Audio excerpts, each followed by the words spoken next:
मैंने कभी बचपन में किसी से लड़ाई नहीं की। दोस्तों से कभी एक दो बार लड़ाई हुई है, तो ऐसी लड़ाई हुई सामान्य।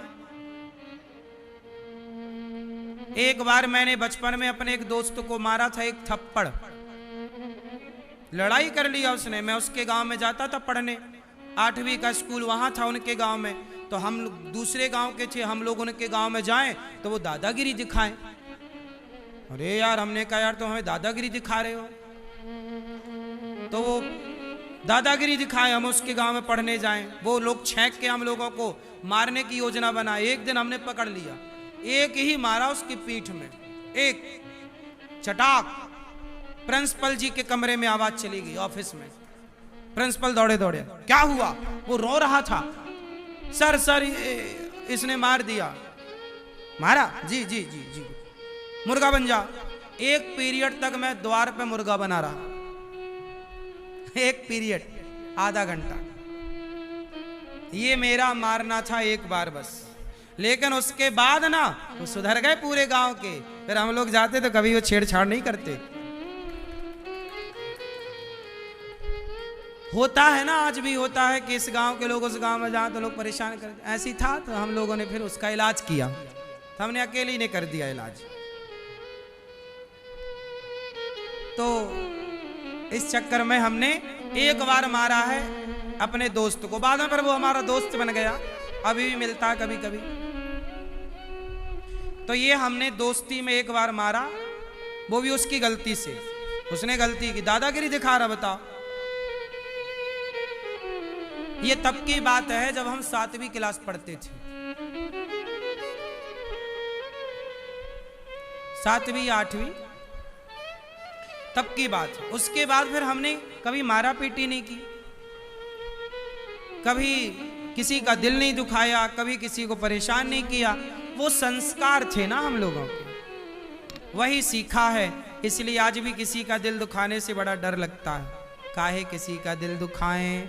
पर देखो ना, मंथरा ने कैकेयी मां को भड़काया। कैसे भड़काया? अरे कैकेयी, तुम सुना तुमने क्या? बोले राम को राजा बना रहे हैं। कैकेयी मां बड़ी खुश हुई। मंथरा हार दे दिया कैकेयी मां ने उतार के, राम राजा बन रहे हैं। कैकेयी मां ने जब सुना कि राम राजा बन रहे तो कैकेयी बड़ी प्रसन्न हुई।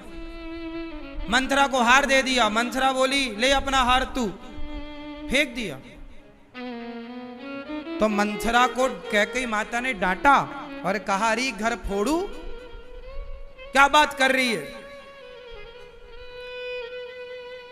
कैकेयी मां ने मंथरा को डांटा, पर मंथरा ने कहा कैकेयी देख, राम राजा बने या भरत राजा बने मुझे तो कुछ नहीं मिलना, पर मैं तेरा देखो भड़काने वाले कहां से शुरू करते हैं। राम राजा बने या भरत राजा बने, अपना क्या, हमारा तो कहीं हम तो तब भी आज भी दासी हैं, आगे भी दासी रहेंगी। पर तू यदि राम राजा बन गया तो कौशल्या राजमाता बन जाएगी।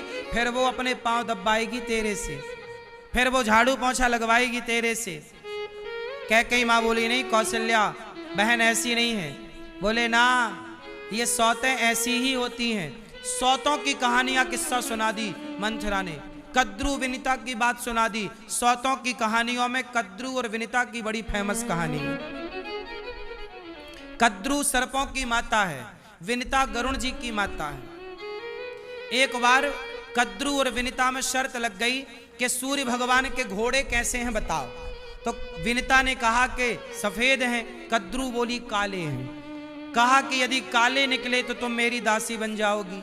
तो कद्रू ने अपने बेटों को, कद्रू सर्पों की माता थी, तो सांपों को आज्ञा की कि जाओ सूर्य भगवान के घोड़े में ऐसे लिपट जाना कि वो ऐसे लगे कि घोड़े काले हैं। वो लिपट गए। विनीता ने देखा कि घोड़े काले हैं तो कद्रू ने दासी बना लिया और खूब काम कराया। खाने नहीं देती, बड़ा अत्याचार करती। एक दिन अपनी माँ से मिलने गरुण जी आए। तो गरुण जी ने कहा माता आज आप रो क्यों रही हो, दुखी क्यों हो?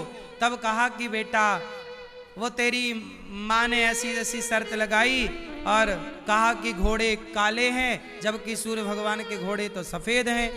सांप लिपट गए। गरुण जी बोले मैं अभी जाता हूं। और गरुण जी ने जाकर के सांपों को खाना शुरू किया। सारे सांप भाग गए और घोड़े हो गए सफेद। तब विनिता ने कहा, बहन देख घोड़े सफेद हैं, तुमने छल से मेरे को दासी बना लिया। तब कद्रू हार गई और विनिता जीत गई। तो विनिता ने कहा कि अब मैं तुझे दासी नहीं बनाऊंगी अपनी, लेकिन ऐसा नहीं करना चाहिए था। तब से गरुण जी सर्पों के दुश्मन हो गए, जबकि गरुण जी और सर्प ये दोनों सगे भाई हैं, एक पिता के, मां दोनों की अलग अलग है।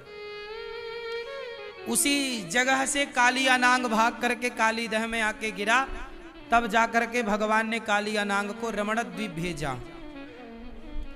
तो कालियानांग जहां यहां से रमण द्वीप जब गए तो रास्ते से पलट कर देख लिए तो पत्थर के हो गए। वो जगह का दर्शन करने कल 84 कोस की यात्रा में कल अपन लोग चलेंगे, वो जगह है। तो कुल मिलाकर के कैकई की पूरी मति फेर दी मंथरा ने और पूरा उल्टा सीधा पाठ पढ़ा दिया। कह दिया कि तू 2 वरदान तेरे उधार हैं तो उसका फायदा ले ले, और राम जब तक ना मान जाएं तब तक तू, पिता राम की सौगंध ना खा लें दशरथ जी, तब तक तू बात से सहमत ना होना। कद्रू मंथरा ने कैकई को अपने कब्जे में कर लिया। मंथरा ने कैकई को अपने कब्जे में। ये देखो, आप लोगों को यहां मैं एक बात समझाना चाहूंगा कि कभी मंथरा जैसे लोग आपको मिल जाएं तो उनकी बातों में यकीन करके अपना घर ना बिगाड़ लीजिएगा। रिश्ते चलते हैं विश्वास से, रिश्ते चलते हैं, बोलो, विश्वास से। रिश्ते चलते हैं विश्वास से, इसलिए विश्वास रखो अपने रिश्तों पर। कैकई मां को ना दशरथ जी पर भरोसा नहीं है। अच्छा, अब सवाल खड़ा हुआ कि जब दशरथ जी राम को राजा बनाना चाहते हैं तो मंथरा कहती है, सुनो, राम को राजा बनाने की महीना भर से तैयारी चल रही है। कैकई, क्या तुझे पता चला? दशरथ के मन में कपट ना होता तो देखो तुम्हारे बेटों को ननिहाल भेज दिया और अपने बेटों को राम को राजा बना रहा है। मतलब दशरथ जी के मन में कपट तो है। ऐसा मंथरा समझा रही है कैकई को। कह रही है कि देखो दशरथ छल कर रहे हैं, तेरे बेटे को ननिहाल भेज दिया और कौशल्या के बेटे को राजा बना रहे हैं। कैकई को भी बात सही लगी कि मंथरा तू कहे तो ठीक रही है। अब कैकई ने मंथरा की बात को सही मान लिया। ये भड़काने वाले ना कुछ नस तो पकड़े बैठे ही रहते। इसलिए आप लोगों से कहूं कि कभी अपने घर का भेद, घर की बातें किसी को मत बताया करो। पता नहीं कौन व्यक्ति किस हिसाब से आपके घर की बातों का अर्थ निकाल कर ले जाए। इसलिए अपने घर की बातें किसी से ना कहा करो। पति पत्नी का झगड़ा हो, सास बहू का झगड़ा हो तो झगड़ा कर लो, पर घर की बातें घर पे ही रहो। पड़ोसन को मत बताओ, क्योंकि आप तो झगड़ा करके कल एक हो जाओगे, पर वो याद रखेगी पड़ोसन के, देखो तुम तो वही बहू हो जो अपने सास को रोटी नहीं देती हो। उल्टा सीधा लोग आपके बारे में भ्रांति फैलाएंगे। इसलिए अपने अपने घर का, अपने अपने घरन का दुख ना कहियो रोई, सुन ठिले हैं लोग सब बांट न ले हैं कोई। मंथरा ने पूरा फायदा उठाया और कैकई माता की मति फेर दी।